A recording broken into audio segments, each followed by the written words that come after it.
రంగారెడ్డి జిల్లా నందిగామ మండల కేంద్రంలో నూతన పోలీస్ స్టేషన్ భవన నిర్మాణానికి సిపి సజ్జనార్ భూమి పూజ నిర్వహించారు. భవన నిర్మాణానికి సహకరించిన నాట్కో కంపెనీ యాజమాన్యానికి సిపి ప్రత్యేకంగా ధన్యవాదాలు తెలిపారు. ఈ కార్యక్రమంలో ముఖ్య అతిథులుగా ఎంపీ శ్రీనివాసరెడ్డి, గణేష్, వెంకటరెడ్డి, చంద్రపాల్ రెడ్డి తదితరులు పాల్గొన్నారు.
తెలంగాణ గవర్నమెంట్ వచ్చిన తర్వాత ఈ మామూలుగా ఈ రైతులకే కాకుండా ఇక్కడ సిటీల్లో కానీ ప్రతి ఒక్క డిపార్ట్మెంట్ని కూడా మన తెలంగాణ ప్రభుత్వం గౌరవనీయులు ముఖ్యమంత్రి గారి యొక్క సలహాల మేరకు ప్రతి ఒక్క విషయం కూడా ఈరోజు చాలా అభివృద్ధి కార్యక్రమాలు జరుగుతున్నాయి.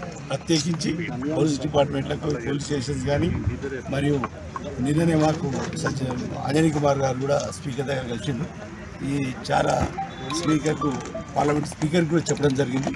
మొత్తం ఆల్ ఇండియాలోనే మన తెలంగాణ గవర్నమెంట్ పోలీస్ డిపార్ట్మెంట్కు అన్ని అవకాశాలు కానీ వెహికల్స్ కానీ ప్రతి ఒక్కటి ప్రొవైడింగ్ అనేది చాలా బాగుంది. ప్రతి ఒక్క పోలీస్ స్టేషన్స్ కూడా ఎక్స్పెండిచర్ పర్పస్ ఎవ్రీ మంత్ 75,000 కూడా ఖర్చు కూడా ఇవ్వడం జరుగుతున్నది. నెంబర్ 1 మన ఇండియాలోనే టీఆర్ఎస్ గవర్నమెంట్ విధంగా చేస్తుందని చెప్తున్నాను. రానున్న రోజుల్లో కూడా ఇంకా చాలా ఈ పోలీస్ డిపార్ట్మెంట్ మనం కూడా వాళ్ళందరికీ ఫ్రెండ్లీ. పోలీస్ స్టేషన్ నూతన భవనానికి ఫౌండేషన్ స్టోన్ వేయడం జరిగింది. మనకు సహకరించిన ఎమ్మెల్యే గారికి, ఎంపీ గారికి, లోకల్ సర్పంచ్ గారికి, జెడ్పీటీసీ గారికి, ఎంపీపీ, ఎంపీటీసీ అందరూ కూడా రాజకీయ నాయకులు అందరూ కూడా నేను పేరు పేరుగా ధన్యవాదాలు తెలుపుతున్నాను. ముఖ్యంగా ఈ ఒక్క పోలీస్ స్టేషన్ని సిఎస్ఆర్ యాక్టివిటీ కింద నాట్కో యాజమాన్యం ముందు వచ్చి ఈ ఒక్క స్టేషన్ని స్పాన్సర్ చేయడం జరిగింది. నా తరఫు నుంచి, సైబరాబాద్ పోలీస్ తరఫు నుంచి కూడా పేరు పేరుగా ధన్యవాదాలు తెలుపుతున్నాను. ఎందుకంటే ఇది చాలా రోజు ఇక్కడ ఈ ఒక్క మండలానికి ఒక పోలీస్ స్టేషన్ సొంత బిల్డింగ్ అనేది చాలా పెండింగ్లో ఉండింది. ఈరోజు ఈ ఒక్క ఫౌండేషన్ మళ్ళీ ఒక నూతన భవనానికి స్టార్ట్ చేయడానికి మనము రెడీ అవుతున్నాం. సో దాదాపు 1 కోటి ఒక ఎస్టిమేట్తోని ఒక పోలీస్ స్టేషన్ నిర్మాణం చేయడం జరుగుతుంది.